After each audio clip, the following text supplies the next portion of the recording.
J'étais le lointain ancêtre de son espèce, dit la bête extraterrestre après avoir reniflé mon sang. Entrez directement dans un univers fantastique de science-fiction. Dites-nous où vous vous trouvez en ce moment dans le monde en laissant un commentaire. N'oubliez pas de vous abonner si vous aimez cette histoire. Alors que Joshua luttait à travers le paysage gelé, et désolé ses bottes crissaient dans la neige fraîchement tombée, créant des nuages spectrales de souffle contre le ciel sombre du crépuscule.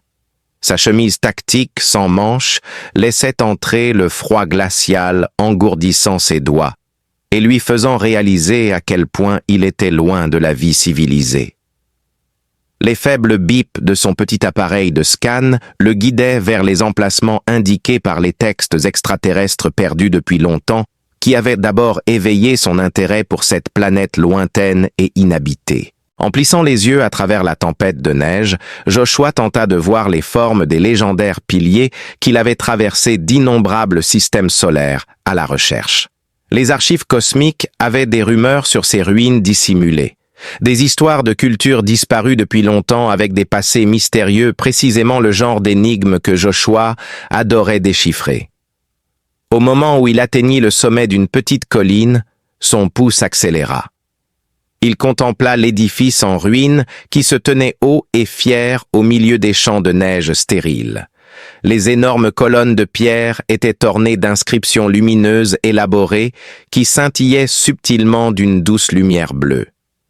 Avec un léger bourdonnement résonnant sous ses pieds, il s'arrêta pour les apprécier. Bien que Joshua ait déjà enquêté sur plusieurs artefacts extraterrestres, ces pierres semblaient détenir la clé de révélation au-delà de ses rêves les plus fous. Il s'approcha prudemment du pilier le plus proche, levant son scanner pour examiner les inscriptions illuminées. Des flux de données révélant des langues inattendues de vieilles signatures énergétiques et des traces biologiques fascinantes défilaient à l'écran comme des symboles. L'excitation de l'objectif bientôt accompli fit sourire Joshua. Le scanner devint soudain rouge, signalant la présence d'une activité proche, brisant le moment de victoire tranquille. Une silhouette ombreuse surgit de l'obscurité entre les piliers, juste au moment où Joshua s'apprêtait à prendre en compte l'avertissement. Soudain, un tourbillon de fourrure et de muscles s'est abattu sur lui, le faisant tomber lourdement dans la neige. Instinctivement, il se leva d'un bond alors que son cœur battait la chamade dans sa poitrine.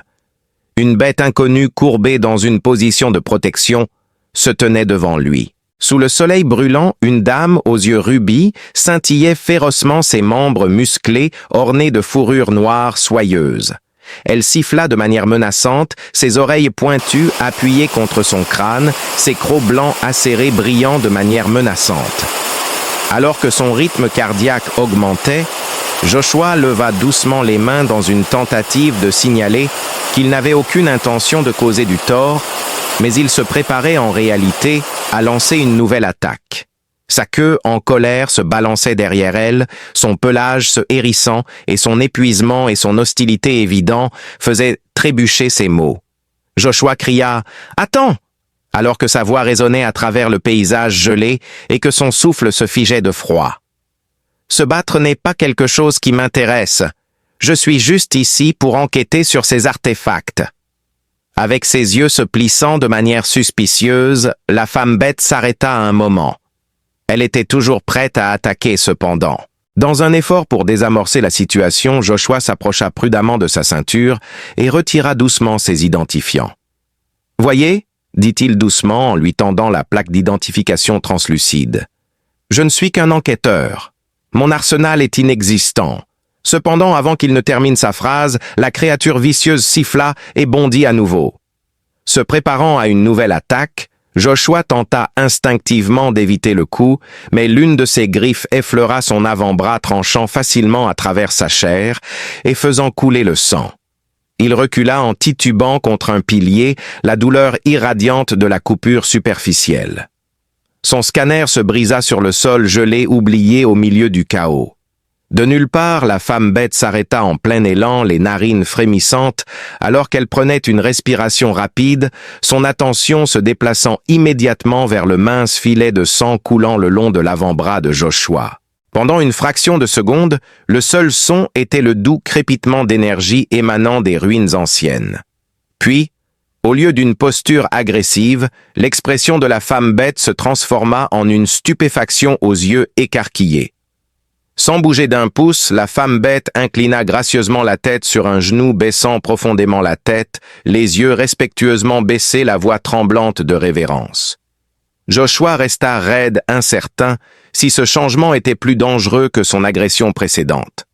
Sa queue s'agita nerveusement derrière elle, et ses oreilles se dressèrent alors qu'elle s'approchait prudemment reniflant, l'air à nouveau. Les mots « Pardonne-moi, ancêtre » résonnèrent dans son murmure alors qu'elle les chantonnait doucement.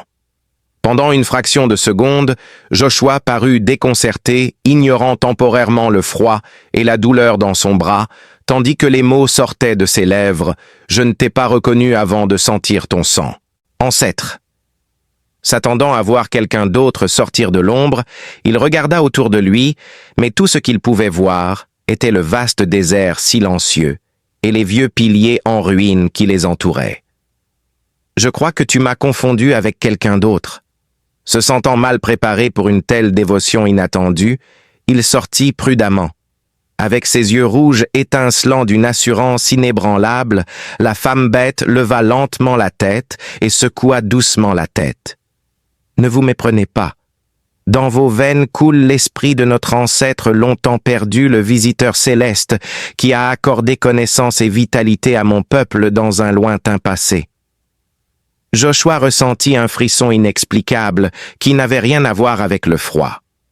En toutes ces années de recherche, il n'avait jamais rencontré une histoire extraterrestre revendiquant une ascendance humaine. Alors qu'il essayait de trouver des raisons raisonnables, ses pensées s'emballaient. Le visage de la femme bête, néanmoins, trahissait sa sincérité. Joshua balbutia, sa voix trahissant un mélange de confusion et d'intérêt. « Je ne comprends pas. Pourriez-vous peut-être me dire qui était cet ancêtre? Êtes-vous sûr que c'est moi? Si oui, pourquoi ?»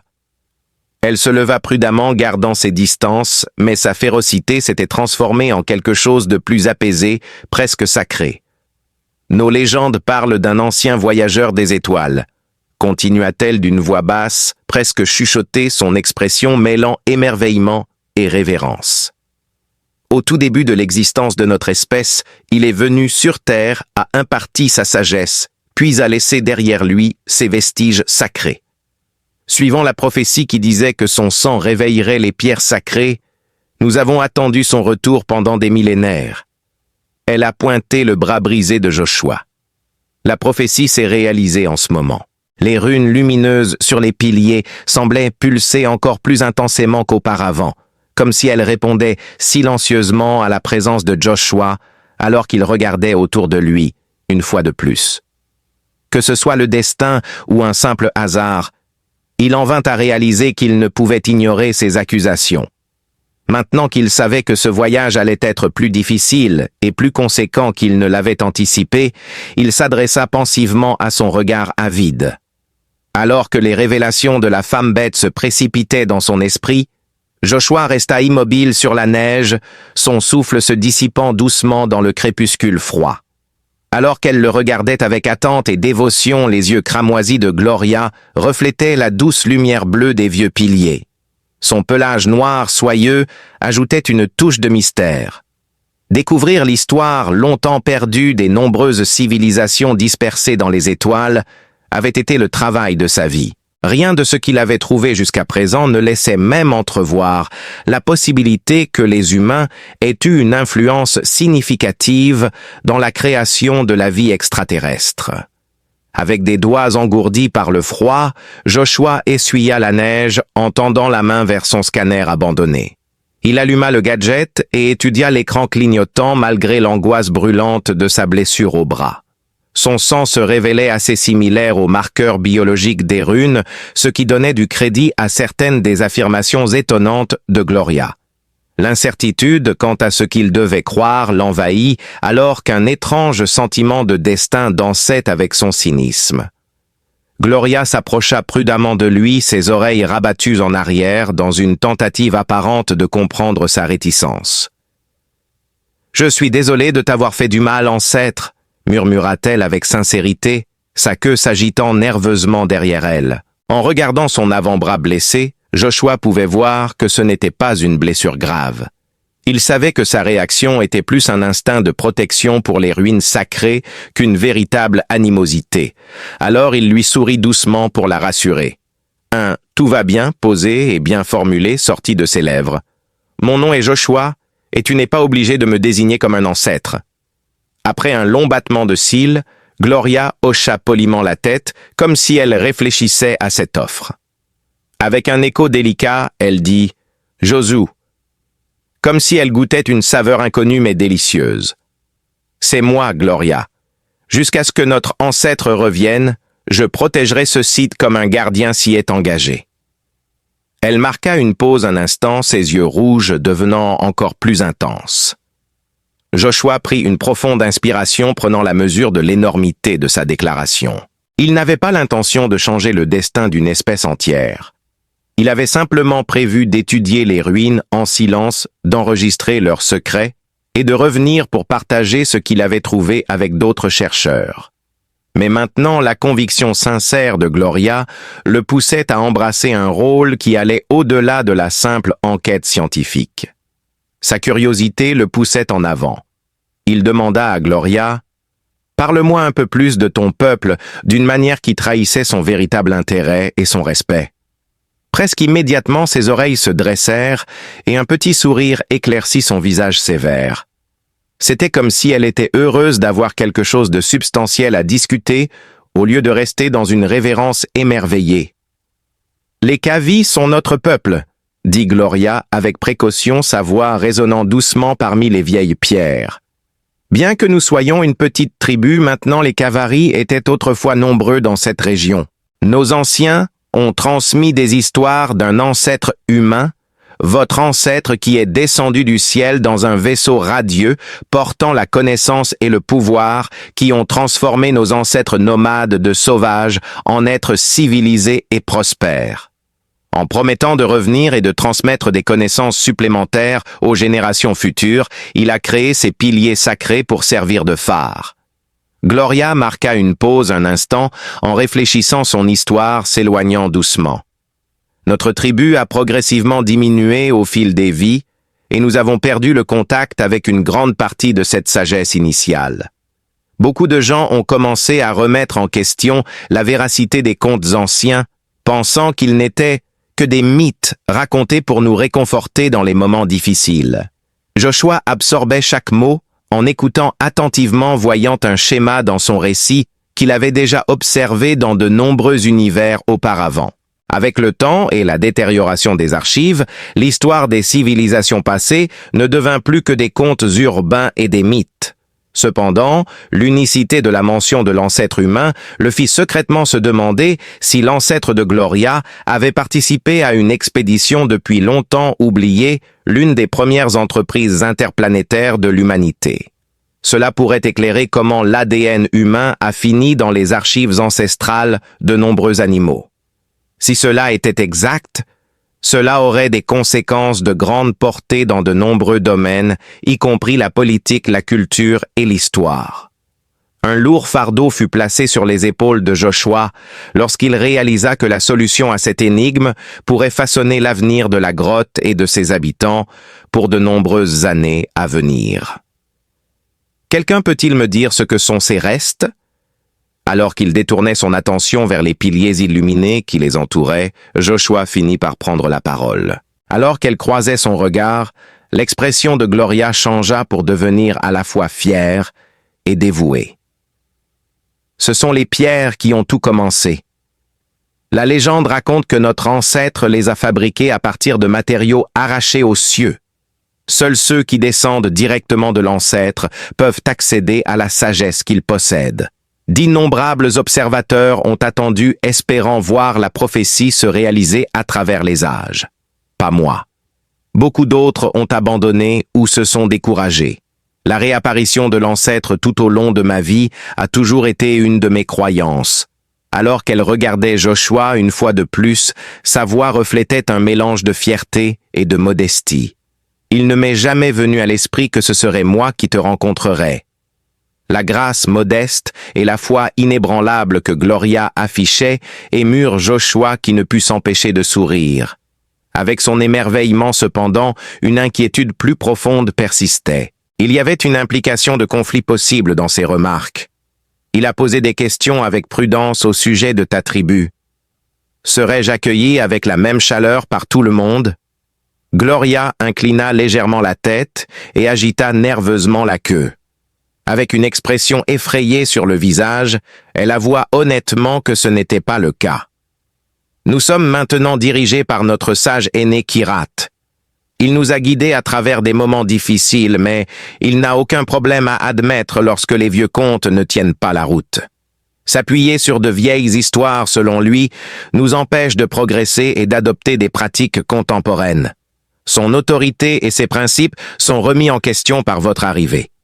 Gardez à l'esprit que tout le monde ne sera pas content de vous avoir autour. Joshua reconnut son franc-parler d'un hochement de tête sérieux. D'après son expérience personnelle, il comprenait que des découvertes majeures comme celle-ci suscitaient toujours des débats et de l'opposition. Visiblement préoccupé qu'il reconsidère son désir de donner un coup de main, Gloria observa sa réaction avec grand intérêt. Joshua, en revanche, ressentait une détermination croissante à connaître toute l'histoire et à restaurer la culture perdue du peuple Kaveil. Malgré les difficultés qui l'attendaient, il sentait une véritable connexion se développer avec Gloria, unis par un objectif commun et une curiosité insatiable. Subtilement pulsant, les vieux piliers semblaient affirmer son choix et l'encourager à aller de l'avant. Se tournant vers Gloria, Joshua sourit fermement et prit une profonde inspiration. « Montre le chemin », déclara-t-il d'un ton de calme détermination. Gloria guida Joshua loin des piliers en flammes, alors qu'il luttait à travers la neige, chaque pas s'enfonçant dans les congères intactes sous le crépuscule grandissant, tandis qu'elle disait « Il est temps de rencontrer ta tribu ». Un vent glacial balaya les vastes plaines, apportant avec lui le subtil arôme de la résine de pin et de la fumée lointaine des signes de vie, dans un paysage autrement désolé et glacial. La neige qui avait fondu à cause de son précédent accident collait maladroitement à sa peau, rendant son t-shirt tactique encore plus collant. De plus, la légère coupure sur son bras faisait mal, même au moindre mouvement. Pourtant, ses pensées s'emballaient avec concentration malgré la douleur. D'un pas assuré, le pelage noir de Gloria ondulait et ses yeux rubis brillaient faiblement alors qu'elle scrutait prudemment l'obscurité grandissante à la recherche de danger. Chaque fois que Joshua se perdait dans ses propres pensées sur les ruines, il était ramené au rythme de sa queue touffue qui se balançait derrière elle. Être un descendant direct de son espèce était encore un concept étrange pour elle. Alors que la brise glaciale caressait ses bras nus, il ne pouvait pas lutter contre le besoin écrasant de se connecter avec elle. Leur croyance était comme le ciel pesant sur les champs de neige sans fin. Il pouvait sentir leur poids sur lui. Gloria fit signe à Joshua de rester près d'une saillie rugueuse de roches couvertes de glace alors que la nuit tombait complètement. Avec ses oreilles dressées frémissantes d'une conscience exquisément aiguisée, elle renifla l'air avec prudence. Joshua resta silencieux alors qu'il observait sa silhouette contre le ciel étoilé, admirant la façon dont sa silhouette mêlait grâce royale et force féroce. Elle le guida silencieusement autour du promontoire rocheux et descendit un court chemin glacé qui menait à une vallée protégée. En regardant devant lui, Joshua pouvait distinguer une myriade de lumières dorées dansant à travers les arbres alors qu'il montait. Elle vivait dans une communauté entourée de neige. Les maisons étaient de petits dômes construits en pierre et en bois entrelacés, et les habitants portaient de lourdes peaux pour se protéger du froid glacial. Au sommet de chaque maison, il y avait des évents en pierre qui laissaient échapper des volutes de fumée se mêlant au ciel étoilé et glacé au-dessus. Des bruits étouffés comme des murmures chargés d'intention emplissaient le village Kavi.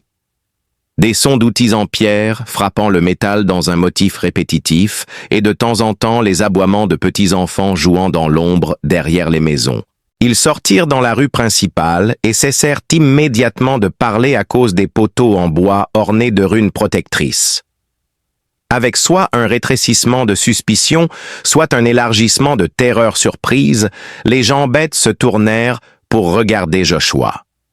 Comme Gloria, la plupart d'entre eux avaient une fourrure épaisse, bien que les couleurs puissent varier. Quelques-uns avaient une teinte brun foncé, tandis que d'autres avaient une nuance gris charbon, ou des motifs de tons éthérés. Ils portaient tous des manteaux en fourrure à plusieurs couches, maintenus par des ceintures en cuir, qui tenaient soit de petits haches des couteaux ou des paquets de médicaments. Bien que Joshua puisse sentir leur regard glacial sur sa chair, il resta ferme et refusa de montrer le moindre signe de faiblesse ou de peur. Alors qu'elle le guidait en avant, Gloria se tenait à ses côtés, le menton haut rayonnant d'un subtil sentiment de fierté. Une immense salle construite en pierre noire polie et renforcée par des poutres massives en bois de pin étranger se tenait fièrement au centre de la ville, et ils s'en approchaient. 2 siècles de personnes leurs mains, serrant de longues lances dotées de lames noires et tranchantes, se tenaient devant les énormes portes. Gloria signala rapidement sa domination en levant les mains, mais leurs pupilles se rétrécirent de manière menaçante alors que Joshua s'approchait. « Écartez-vous », dit-elle avec conviction, sa voix calme mais autoritaire. « Le progéniteur est avec moi. » Les gardes se regardèrent anxieusement, mais ils s'éloignèrent avec une hésitation apparente, leur queue tremblant légèrement derrière eux. Gloria guida Joshua dans le hall, en tirant sur les portes ornées. Il ressentit une étreinte immédiate de chaleur en entrant. Des murs de pierre sculptés avec des histoires tribales des scènes de chasse et la représentation lumineuse du voyageur étoilé descendant du ciel projetaient des ombres le long d'un large feu circulaire qui brûlait brillamment au centre. Les flammes vacillaient et dansaient. Environ 20 hommes déguisés en bêtes étaient assis autour du feu, leur réaction allant de l'incrédulité au mépris total. Assis sur une estrade en pierre surélevée, flanquée de candélabres en cristal illuminé, Kat occupait l'extrémité. Le vieil homme était une figure imposante. Ses épaules sont couvertes de lourdes peaux blanches cérémonielles ornées de plumes exotiques et son pelage est d'un gris foncé strié d'argent autour de son nez.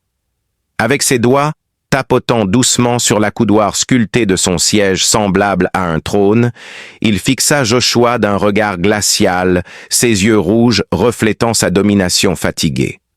Dans une révérence respectueuse, Gloria s'agenouilla devant lui, sa queue repliée. Son annonce solennelle résonna dans la pièce vide, et elle se présenta comme l'aîné Kyrat. Voici Joshua dont le sang a réveillé les pierres primordiales. Le progéniteur est de retour.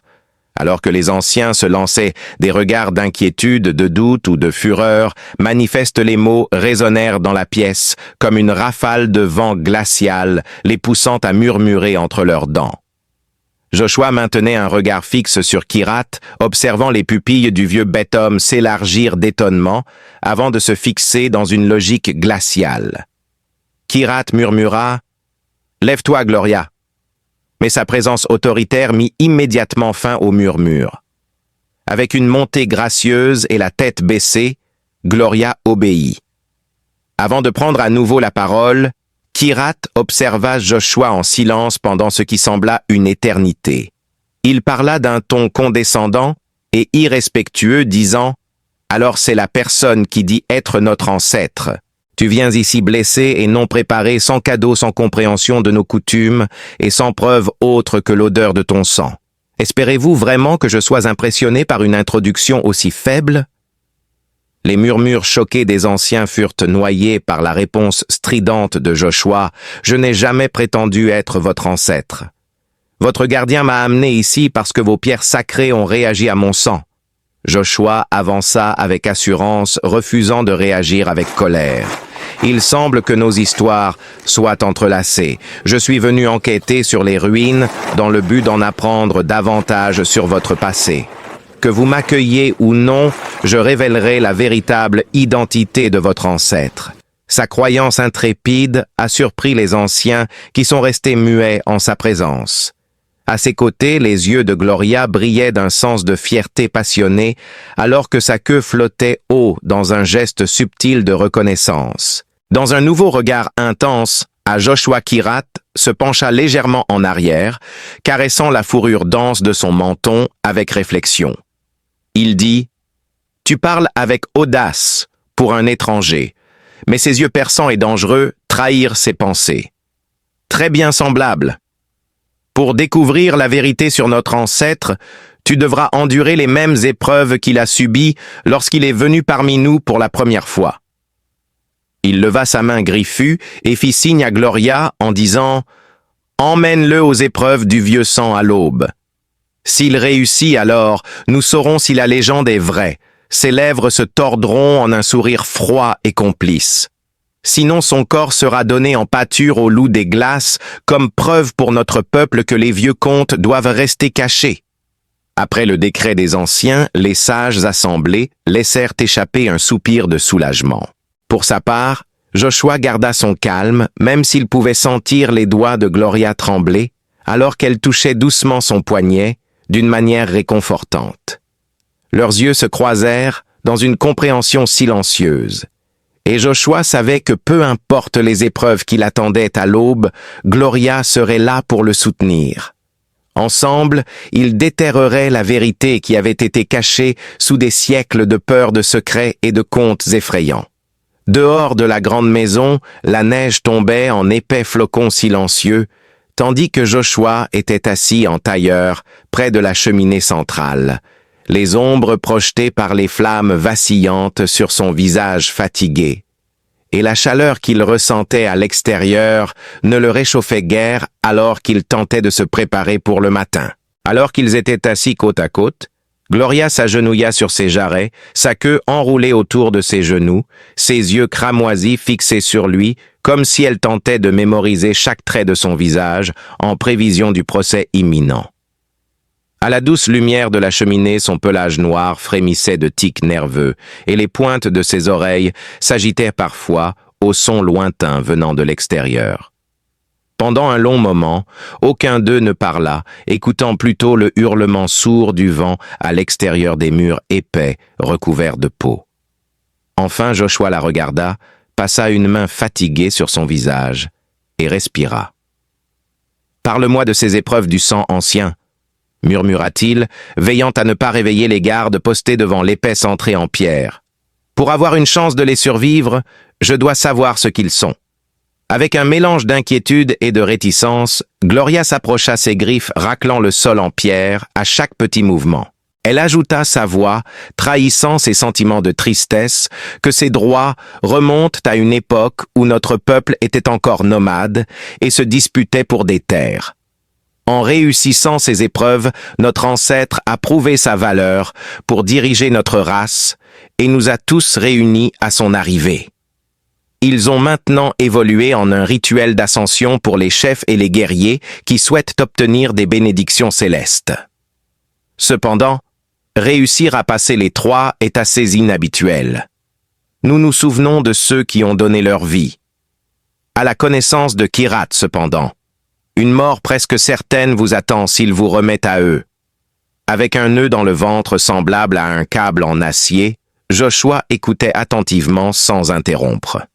Vous entendrez les remarques des anciens lui être répétées si vous parvenez à rester en vie. Il n'essayait pas de prouver sa valeur. Il voulait qu'il parte parce qu'il était un ennemi de l'autorité de Kirat. En signe de son embarras, Gloria baissa la tête et détourna les yeux. Toujours résolue, sa voix trembla alors qu'elle murmurait une promesse de te guider à travers eux. « Fais-moi confiance. Je ne te laisserai pas affronter de tels défis seul. » Joshua, ma vie est maintenant liée à la tienne. Ce que dit Kit ne m'importe pas. Si tu tombes, je tomberai à tes côtés. La certitude subtile dans ces mots l'émut, comblant un vide dans sa poitrine qui était froid et vide depuis qu'il avait posé le pied sur cette planète glacée. Il tendit la main et caressa délicatement son épaule poilue, sentant sa tension sous ses doigts, avant de se détendre tout doucement.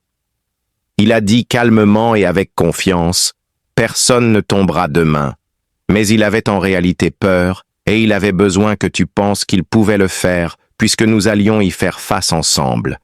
Épargne-moi ta pitié, garde ton chagrin pour plus tard. Si nous voulons rester en vie, j'ai besoin de toute ton attention et de ta concentration. Au fil des heures, Gloria décrivit calmement chaque épreuve. La première était le souffle de glace, un test d'endurance où le concurrent traversait un ravin gelé pieds nus tout en portant une lourde pierre pour démontrer sa résilience face à la douleur et à la cruauté de la nature. Ses yeux rouges s'écarquillèrent un peu et pour la première fois de la nuit, un petit sourire se dessina sur ses lèvres. Elle inclina respectueusement la tête, sa queue se levant en accord silencieux. La chasse aux ombres était la deuxième, et c'était une confrontation directe avec une bête sauvage qui vivait dans les cavernes de leur planète. Ces bêtes pouvaient déchirer des guerriers en armure en un clin d'œil. La sagesse des anciens était la troisième et dernière, et c'était une épreuve de puzzle, située dans la chambre de cristal, scellée sous les ruines, avec son labyrinthe d'illusions et de pièges destinés à tester l'intellect, l'intuition et la mémoire. Dans son esprit, Joshua répétait chaque issue possible, s'appuyant sur ses années de résolution de problèmes scientifiques et d'entraînement à la survie. Il était terrifié, mais il avait aussi une volonté de faire. Toute sa vie avait été une lutte contre l'inconnu. S'il avait pu survivre à d'innombrables expéditions extraterrestres et environnements dangereux, il pouvait certainement survivre à cela. Enfin, l'horizon commença à s'éclaircir un peu avec la promesse des teintes bleu-gris de l'aube. Gloria se leva élégamment, sa silhouette une présence imposante à la lumière vacillante du feu. « Il est temps », murmura-t-elle, et Joshua hocha la tête, se tenant silencieusement alors qu'ils sortaient dans le froid mordant le craquement de la neige sous leurs bottes résonnant sur le sol cérémoniel. Alors que le vent glacial faisait bruisser son épaisse fourrure striée d'argent. Kirat se tenait majestueusement sur une plateforme surélevée, ses yeux rouges se plissant dans un mépris silencieux. Il parla d'une voix basse et cérémonieuse, levant sa main griffue pour s'adresser à l'assemblée des gens bêtes. « Aujourd'hui, nous assistons à l'arrivée de l'humain qui prétend avoir le sang de notre ancêtre, » déclara-t-il, sa voix résonnant sans effort à travers l'assemblée silencieuse. « Qu'il prouve sa lignée par nos droits les plus anciens. Qu'il nous montre qu'il porte la force, le courage et la sagesse de celui qui l'a précédé. S'il réussit, nous l'honorerons comme l'un des nôtres. Dans le cas où il échouerait, sa mort démontrera que les légendes ne persistent que dans la mythologie et que le pouvoir appartient aux puissants. » Le public répondit en chœur à ces remarques. Comme pour mettre en doute l'éthique de ce qui allait se passer, Joshua remarqua que plusieurs personnes bêtes détournèrent les yeux de lui, leur queue tombant de malaise. Gloria conféra silencieusement avec Joshua, lui présentant un morceau de cuir robuste pour envelopper son avant-bras blessé. Elle s'agenouilla devant lui, le soutenant silencieusement, et il serra les dents de douleur en l'enveloppant soigneusement. À la signalisation de Kirat, 2 sentinelles l'escortèrent jusqu'au bord du gouffre. Joshua fixa la falaise escarpée. Comme les cornes de géants éteints, des cailloux tranchants et couverts de givre dépassaient. Le sentier glacé descendait le fond de la vallée dans un zigzag périlleux avant de disparaître dans l'obscurité lointaine. Avec les 2 mains, Joshua prit une pierre noire lisse, ornée d'inscriptions complexes. Le poids de la pierre était assez lourd. Plus que sa seule endurance serait mise à l'épreuve par le souffle glacé. Se tenir droit, face à la terreur et à l'angoisse, tout en étant exposé, accablé et complètement seul, mettrait à l'épreuve sa détermination. En se retournant, il vit Gloria l'observer avec une dévotion féroce dans les yeux. Pendant un instant fugace, leurs regards se croisèrent. Ils échangèrent des vœux silencieux en cette brève seconde. Après cela, Joshua détourna son attention du chemin enneigé, serrant le poing autour de la pierre. Il siffla de manière incontrôlable, alors que le froid perçait sa chair, comme des lames trempées dans de l'azote liquide, mais il se concentra sur le prochain pas, transformant l'angoisse en mouvement. Pas après, pas agonisant, il avançait avec la lourde pierre, déterminé à ce que, peu importe le poids qu'il portait, il ne soit pas retenu comme un étranger faible qui mourut en hurlant dans la neige. Le monde se réduisit au crissement de la neige sous ses pieds, au vent mordant qui griffait sa peau exposée et à la douleur brûlante qui montait de ses chevilles à ses genoux. Pour Gloria lui-même, et la vérité cachée dans les profondeurs brillantes de l'ancien monde, il endurerait. Une douleur aiguë monta dans les jambes de Joshua à chaque pas, alors qu'il descendait la pente glacée. Les engelures sur ses pieds nus étaient si sévères qu'elles ressemblaient plus à du métal en fusion qu'à de la glace. Comme un rappel constant de son but d'être ici, le poids de la pierre gravée de runes tirait sur ses bras. Refusant de laisser ses pensées sombrer dans le désespoir ou la terreur, il les redirigea vers le rythme et l'équilibre. Le craquement de la neige et de la pierre recouverte de givre sous ses pieds envoyait des poignées de douleur à travers ses jambes et son âme. Le vent froid fouettait sa peau exposée, engourdissant ses sens, tout en intensifiant, paradoxalement, la douleur de la chair déchirée, alors que des cristaux de glace enfouis au bord tranchant déchiraient ses pieds. En atteignant la première corniche en lacet, il s'arrêta juste assez longtemps pour déplacer la pierre vers sa hanche opposée. Sa respiration était devenue irrégulière et superficielle, et elle embuait son visage. Il réprima l'envie écrasante d'abandonner la pierre et de courir se mettre à l'abri en regardant le sentier sinueux en contrebas, le fond de la vallée toujours hors de portée. Ici, la survie était une nécessité absolue. S'il voulait découvrir la vérité cachée dans ces terres et protéger Gloria, il devait le faire. La tribu rassemblée se tenait silencieusement au-dessus de lui.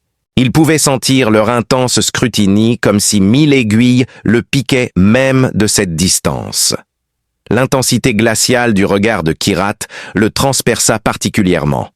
Alors qu'elle se tenait au bord, la silhouette noire de Gloria se tendit d'anxiété et sa queue fouetta de gauche à droite comme pour le pousser en avant avec un sentiment écrasant d'espoir. Criant de douleur, Joshua continua de descendre ses pieds, glissant à peine, alors que la pierre couverte de givre cédait sous lui. Avant de tomber, il réussit à se rattraper, et la force de la chute envoya une douleur aiguë le long de sa colonne vertébrale, alors que ses genoux s'écrasaient contre la surface froide. La vue des yeux écarlates et terrifiés de Gloria le ramena à la réalité après qu'il faillit s'évanouir de douleur. Reprenant sa position verticale, il souleva la énorme pierre et laissa échapper un souffle rauque qui se transforma en vapeur dans l'air du matin. Chaque pas qu'il faisait en descendant semblait plus lourd que le précédent. Il laissait derrière lui une traînée de légères marques cramoisies sur la neige parfaitement blanche, alors que le sang s'écoulait lentement de ses blessures au coussinet de ses pieds.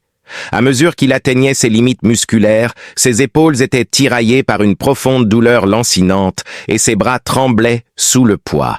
Des éclairs de mémoire non invités dansaient dans son esprit embrumé. Il avait déjà été en mission lorsque la famine menaçait de le dévorer. Au même endroit où des tempêtes radioactives avaient redécoupé son corps jusqu'à l'os et où des épines extraterrestres avaient brûlé sa chair. Ses expériences passées avec la mort lui rappelaient constamment qu'il avait toujours réussi à s'en sortir indemne. Pour se protéger de l'angoisse, il regroupait ses souvenirs. Il contrôlait sa respiration en prenant le dernier virage serré. Enfin, le sentier se terminait au pilier de pierre sculpté qui s'aplanissait en un plateau gelé près de la base du ravin, là où l'épreuve avait commencé. Dans un dernier pas chancelant, il s'agenouilla et plaça la pierre runique dans la cavité taillée dans l'autel froid. Il resta à genoux pendant ce qui sembla une éternité, son cœur battant la chamade, alors qu'il plaçait son front contre la pierre glacée et sentait le mélange de sueur et de sang sur sa peau. L'angoisse était écrasante, mais un feu de victoire brutale faisait rage en dessous. L'expérience initiale avait été un succès. Il pouvait distinguer le son lointain à peine audible de pas rapides s'approchant dans la neige alors que sa vision devenait claire.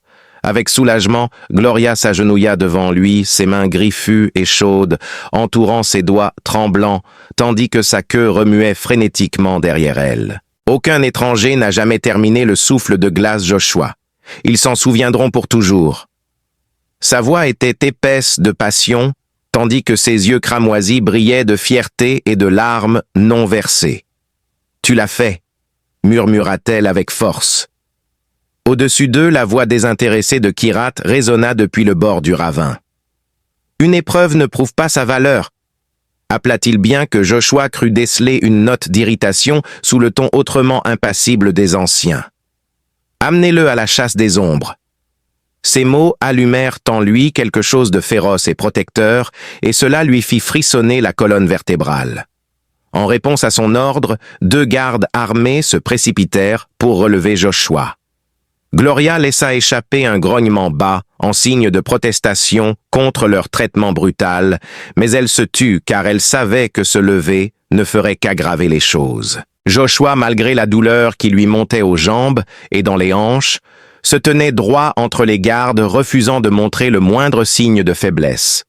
Ses empreintes ensanglantées traçaient un chemin à travers la neige jusqu'à l'énorme bouche béante d'une immense grotte.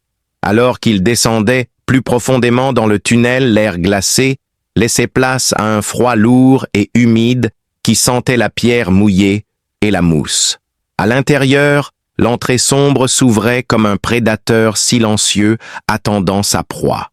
Des lumières dansaient le long des autels sculptés, illuminant des runes anciennes gravées dans les murs.